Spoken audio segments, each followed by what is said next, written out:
మొన్న జరిగిన ఎన్నికల్లో అంబేల్ గణేష్ గారు కానీ మన లాయర్ గారు కానీ ఇక్కడికి నన్ను తీసుకురావటం, ఇక్కడ ఉన్న సమస్య మీద ఇక్కడ ఏం జరుగుతుంది, ఒక రాజకీయ నాయకుడు అండదండలతో దీన్ని మళ్ళీ వాళ్ళు చేజిక్కించుకోవాలి అనే దురుద్దేశంతో మరి దీన్ని దాని వైపు అడుగులేయటం, అట్ ద సేమ్ టైం ఈ కుర్రవాళ్ళలో అవేర్నెస్ రావటం, మరి దానికి వెన్నుముక్కగా మీరు డాక్టర్ గారు మరి దాన్ని అడ్డుకోవటం హర్షించదగ్గ విషయం.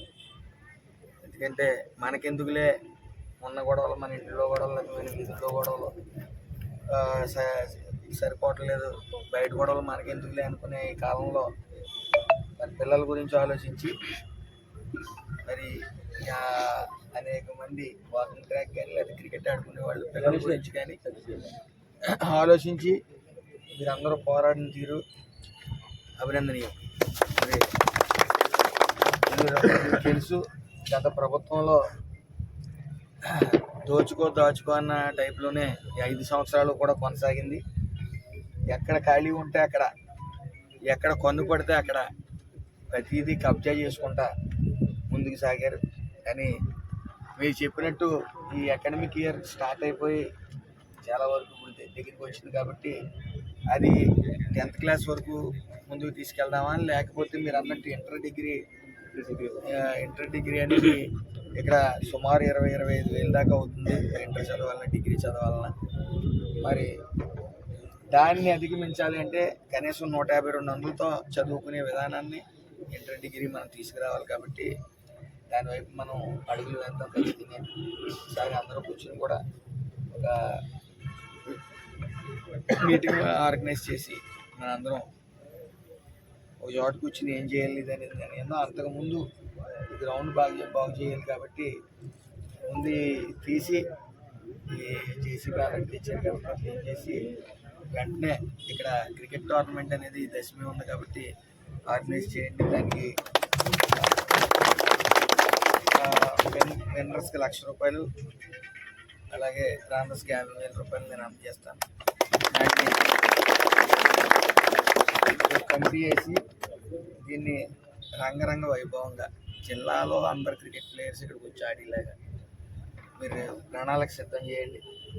అలాగే వాకింగ్ ట్రాక్ అని చెప్పారు కాబట్టి ఆల్రెడీ నాకు పూర్తి అవగాహన లేదు, అవగాహన లేకుండా ఇక్కడ మాట్లాడకూడదు కాబట్టి పూర్తి అవగాహన తెచ్చుకుని ఏదైతే మన కాకినాడ జేఎన్టీయూ ఉందో ఆ వీసీ గారిని కూడా కలుస్తాను. ఎందుకంటే అక్కడ నిధులు ఉన్నాయి, వాళ్ళు ఏమైనా సహకరించగలరా, దానికి వెసులుబాటు ఉందా అనేది ఉన్నాయి చెప్తాం. బట్టి దానికి 700 కోట్ల లక్షలు ఉన్నాయని చెప్పారు అక్కడ. మరి స్కూల్కి కానీ డెవలప్మెంట్కి కానీ ఏమైనా వాళ్ళు సహకరిస్తారా, వాళ్ళు లీగల్గా వాళ్ళు సహకరించే హక్కు ఉందా లేదనేది నాకు తెలియదు. ఆయన నాకు చెప్పడం జరిగింది, అది కూడా నేను కనుక్కొని మన అందరం చోట కూర్చుని ఇది ఏం చేయాలనేది ఇందులో కమిటీ ఉంది కాబట్టి వాళ్ళని ఆహ్వానించి ఇక 10th క్లాస్ వరకు లేకపోతే ఇంటర్ డిగ్రీ అనేది ఒకసారి నిర్ణయించుకున్నాం. అప్పుడు వరకు కూడా ఇంత వేకెంట్ ల్యాండ్ నడిబొడ్డున ఎక్కడ లేదు కాబట్టి దీన్ని ఇచ్చు జనంతో ఉండాలి. కాబట్టి జనంతో ఉన్నప్పుడు దేనికైనా శక్తి ఉంటుంది. ఏ గుడైనా తీసుకోండి, గుడి అంటే నిత్యం జనం వచ్చే చోట పవర్ ఉంటుంది కాబట్టి అలాగే నిత్యం జనం మస్తులతో ఉంటే ఆటోమేటిక్గా దీనికి రంగరంగ వైభవంగా కాలేజీ ఓపెన్ చేయొచ్చు, అలాగే ఇక్కడ స్పోర్ట్స్ యాక్టివిటీస్ కూడా చేయొచ్చు. కాబట్టి ఇది వెంటనే మనం దీన్ని క్లీన్ చేసుకొని టోర్నమెంట్ ఆర్గనైజ్ చేద్దాం. జిల్లా వ్యాప్తంగా ఆర్గనైజ్ చేయండి. అది మనం ఇటు కలెక్టర్ గారిని మొత్తం అందరినీ మనం ఇక్కడ ఈ దశమికి మనం అంటే ఇంకా 12 సుమారు 4 రోజులు ఉంది కాబట్టి గౌరవ మంత్రివర్యులు అధ్యక్షుడు సుభాష్ గారికి, మరి పీవీఆర్ స్కూలు సాధన సమితి మరియు ద్రాక్షారామ పరిసర గ్రామ ప్రజలందరి తరఫున హృదయపూర్వకమైనటువంటి నమస్కారాలతో మరి ఈ స్కూల్కి సంబంధించి ఒక 5 నిమిషాలు వివరణ మీ అందరి సమ్ముఖంగా తెలియజేయవలసినటువంటి బాధ్యత మన మీద ఉంది. కాబట్టి 1953లో మరి ఈ స్కూలు ఒక సొసైటీ ద్వారా మరి రిజిస్ట్రేషన్ చేసి 4 ఎకరాలు సుమారు దాతలు వెంకటపాలెం, కందులపాలెం, పశ్చిమబాద గ్రామాల నుంచి దాతలు ఇచ్చినటువంటి భూమిలో మరి ఈ స్కూల్ నిర్మాణం జరిగింది. అదేవిధంగా డబ్బు పూర్వకంగా కూడా చాలామంది ఆ రోజుల్లో విరాళాలు ఇవ్వడం జరిగింది. మరి ఈ స్కూల్కి సంబంధించిన కమిటీకి సంబంధించి మొదటి దశగా మనం మాట్లాడుకోవాల్సింది ఏంటంటే, మరి దేశానికి రాజ్యాంగం ఎలాంటిదో మరి సొసైటీకి బైలాస్ అన్నది అటువంటిది. ఆ బైలాస్లో ఎవరెవరు ప్రెసిడెంట్గా, ఎవరెవరు కార్యదర్శిగా ఉంటారో, ఎవరి హక్కులేంటి, ఎవరి విధులేంటి అన్న అంశం ఎందుకోసం మరి ఈ యొక్క సొసైటీ ద్వారా ఈ స్కూల్ ఏర్పాటు చేయబడింది అన్నది ఒక రాజ్యాంగం శాశ్వతంగా మరి ఆ స్కూల్కి సంబంధించినటువంటి 1953లో మరి జిల్లా రిజిస్ట్రార్ వారి వద్ద రిజిస్ట్రేషన్ చేయబడినటువంటి కాపీ కూడా అందుబాటులో ఉంది. దాని ప్రకారం మరి రామచంద్రాపురంకి చెందినటువంటి రాజా కాకర్లపూడి గోపాల నరసరాజు గారు మొదటి ప్రెసిడెంట్గా అప్పట్లో మరి బైలాస్ ప్రకారం నియామకం జరిగింది.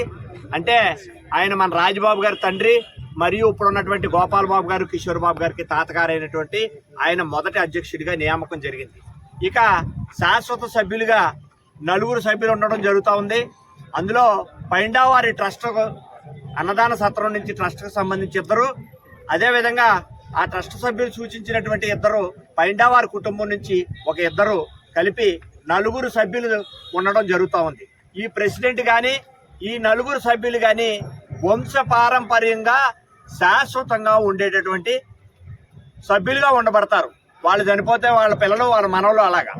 అటువంటి పరిస్థితుల్లో మరి ఎవరైతే మరి రాజబాబు గారి తండ్రి అప్పట్లో అధ్యక్షుడిగా ఉన్నప్పుడు ఆయన చనిపోయిన వెంటనే రాజబాబు గారు చనిపోయిన వెంటనే ఇప్పుడు ఉన్నటువంటి గోపాల్ బాబు గారు కానీ, కిషోర్ బాబు గారు కానీ అధ్యక్షుడిగా ఉన్నటువంటి పరిస్థితుల్లో ఆ కుటుంబాన్ని మరి కాలక్రమేణా మెల్లిగా ఈ జమీందారు గారు పక్కన పెట్టి అధ్యక్ష స్థానాన్ని శాశ్వతంగా వాళ్ళ కుటుంబాన్ని నుంచి దూరం చేసి ఈ రోజు వరకు కూడా సమాజానికి తెలియకుండా మరి పక్కన పెట్టారు. ఈ రోజు వరకు కూడా మరి బైలాస్ ప్రకారం మరి వారి యొక్క నరసరాజు గోపాలరాజు గారు మనవడైనటువంటి అదే పేరుతో ఉన్నటువంటి గోపాల్ బాబు గారు కానీ, కిషోర్ బాబు గారు కానీ దీనికి అధ్యక్షుడిగా ఉండవలసినటువంటి చట్ట ప్రకారం ఉంది. ఇక మిగిలిన అంశాలకు వచ్చేటప్పటికి మరి ఈ యొక్క సొసైటీ పెట్టడంలో ముఖ్య ఉద్దేశం ఏంటంటే ప్రజా ప్రయోజనాల కోసం, అదేవిధంగా ఉచిత విద్యను అందించడం కోసం మరి ఆ రోజున ఈ యొక్క స్కూల్ని ఏర్పాటు చేయడం జరిగింది. అంటే ఇది 10 మందికి విద్య చెప్పడం కోసం, కులమతాలకి వర్గాలకి అతీతంగా అందరికీ చెప్పడం. అదేవిధంగా ప్రజా ప్రయోజనాలు అంటే మరి ఎవరైనా ఇక్కడ ఆడుకోవడానికి కానీ, క్రీడలకు కానీ అన్నిటికీ కూడా మరి అందులో పొందుపరిచినటువంటి సందర్భంలో మరి మొన్నటి వరకు 3-4 సంవత్సరాల క్రితం వరకు ఈ స్కూల్ నడపబడింది.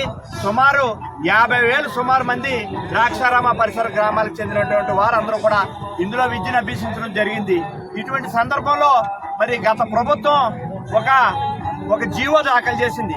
ఆ జీవో ప్రకారం ఏదైతే మరి ఇటువంటి ఎయిడెడ్ స్కూల్స్ ఉన్నాయో ఆ స్కూళ్ళు వాళ్ళు నడపలేనటువంటి పరిస్థితుల్లో ప్రభుత్వానికి అప్పచెప్పినట్లయితే ప్రభుత్వం వాళ్ళ గ్రాంట్ తోటి ఆ స్కూల్ రన్ చేస్తాం, లేని పక్షాన మీరే నడుపుకుంటానని అంటే మీరు రాసి ఇవ్వండి అని అడిగితే మరి అప్పట్లో మన పక్కన ఉన్నటువంటి వేగాయంపేటలో ఉన్నటువంటి వాడ్రేవ్ జమీందారు గారు మరి వాళ్ళు సొంత భూములు కట్టినటువంటి స్కూల్ అయినప్పటికీ కూడా వాళ్ళ యొక్క ప్రాంతవాసులందరి కోరిక మీద కూడా మరి దాన్ని ప్రభుత్వానికి అప్పచెప్పడం ఈ రోజు ప్రభుత్వ పాఠశాల కింద వేగాయంపేటలో జరపబడతా ఉంది. మరి ఈ జమీందారు గారు ఏం చేశారంటే గత ప్రభుత్వానికి నేనే రన్ చేస్తాను స్కూలు, మేము ప్రభుత్వానికి అప్పచెప్పమని చెప్పి ఆయనకి అక్కడ ఒక తప్పుడు పత్రం ఇచ్చేసి ఈ రోజు వరకు కూడా దాన్ని రన్ చేయకుండా ఉన్నటువంటి సందర్భంలో దీన్ని అన్యాక్రాంతం అయిపోతుందని భయపడుతూ మనం అందరం కూడా ఒక దుష్ట రాజకీయ నాయకుడిని వెనకాలేసుకుని మరి వాటాలు పంచుకుని దీన్ని ఒక కమర్షియల్ కాంప్లెక్స్ గానో లేకపోతే ఒక కళ్యాణ మండపం గానో కట్టుకోవడానికి మరి ప్రయత్నం చేస్తున్నప్పుడు మనం అందరం కూడా ప్రతిఘటించడం. ఆ రోజుల్లో సొంత పార్టీ కూడా అయినప్పటికీ కూడా నన్ను కూడా మరి టెంట్లు లాగేసి ఎంత బీభత్సం చేశారో, పోలీస్ స్టేషన్కి తీసుకెళ్లి ఎంత చేశారో మీరు అందరికీ తెలిసినటువంటి అంశం. అయినప్పటికీ కూడా మీకు అందరికీ అండగా ఉంటామని చెప్పేసి ద్రాక్షారామ పరిసర గ్రామ వర్తక వ్యాపారులందరూ కూడా స్వచ్ఛందంగా పిలిపివ్వడం, మీరందరూ ముందుకు రావడంతో ఆ రోజు ఇది కబ్జా చేయకుండా మనం అందరం కూడా కాపాడుకున్నాం. కాబట్టి మేము గౌరవ మంత్రి వారిని కోరేది ఒక్కటే, మీ ద్వారా మేము ఆశించేది ఏంటంటే ఖచ్చితంగా ఆయన రన్ చేయగలను.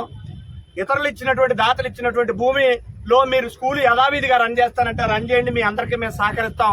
ఏ కారణం చేతన్నా సరిపోకపోతే మేము అందరం కూడా దానికి సహకరించడానికి సిద్ధంగా ఉన్నాం. ప్రభుత్వం తరఫున కూడా ఈ స్కూల్లో భాగస్వామ్యం ఉంది.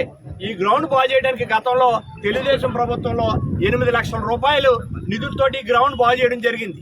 అదేవిధంగా ఈ పక్కన ఉన్నటువంటి ఈ అగ్రికల్చర్ కాలేజ్ దానికంటే ముందు ఈ జమీందార్ గారు నేర్చినటువంటిదంటే అప్పట్లో తెలుగుదేశం ప్రభుత్వంలో మరి జయప్రద గారు ఎంపీగా ఉండగా ఒక వికలాంగ పాఠశాల అనే స్వచ్ఛంద పాఠశాల తెచ్చి ఆ తెలుగుదేశం ప్రభుత్వం నుంచి కూడా నిధులు తెచ్చి దాన్ని ఆ పాఠశాల కింద మొదలుపెట్టి ధర్మిల దాన్ని ఇప్పుడు ఒక వ్యాపారపరమైనటువంటి అగ్రికల్చర్ కాలేజీ కింద మార్చుకున్నటువంటి మనస్తత్వం కలిగినటువంటి ఇటువంటి జమీందార్ గారు మీరు ఒకటే ప్రభుత్వం తరఫున ఖచ్చితంగా దీంట్లో అవకాశం ఉంది. ఎందుకంటే ప్రతి సంవత్సరము సొసైటీ యాక్ట్ కింద స్కూలు నడిచినప్పుడు జిల్లా రిజిస్ట్రార్కి స్కూలు నడపబడుతున్నప్పుడే ఆ సొసైటీ ప్రతి సంవత్సరం రెన్యూవల్ జరుగుతూ ఉంటుంది.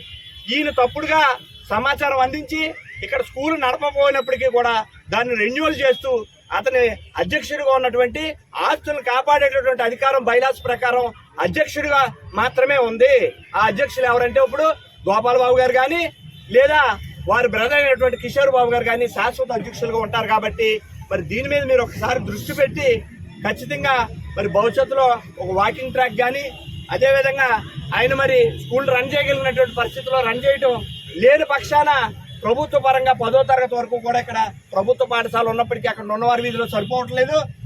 దీన్ని అటాచ్ చేసి ప్రభుత్వ పరంగా మీరు చేసినా లేదా ప్రభుత్వ జూనియర్ కాలేజ్ ఇక్కడ లేదు, చుట్టుపక్కల మరి ప్రభుత్వ డిగ్రీ కళాశాల లేదు. కాబట్టి మరి ప్రభుత్వ పరంగా కూడా రిజిస్ట్రార్ గారి ద్వారా ఇక్కడ జరుగుతున్నటువంటి అన్యాయం తప్పుని కూడా మీరు గ్రహించి రిజిస్ట్రార్ గారి ద్వారా కూడా మరి ఇటువంటి రెన్యూవల్ని మరి ఏ రకంగా ఇస్తూ వాళ్ళ యొక్క చేతిలో పెట్టుకుని ఈ ఆస్తిని కొనసాగిస్తా ఉన్నారన్నది మీరు ఒకసారి ఆలోచించేయమని. అదేవిధంగా చట్టపరంగా కూడా అతనికి ఏ విధమైనటువంటి హక్కు లేదు.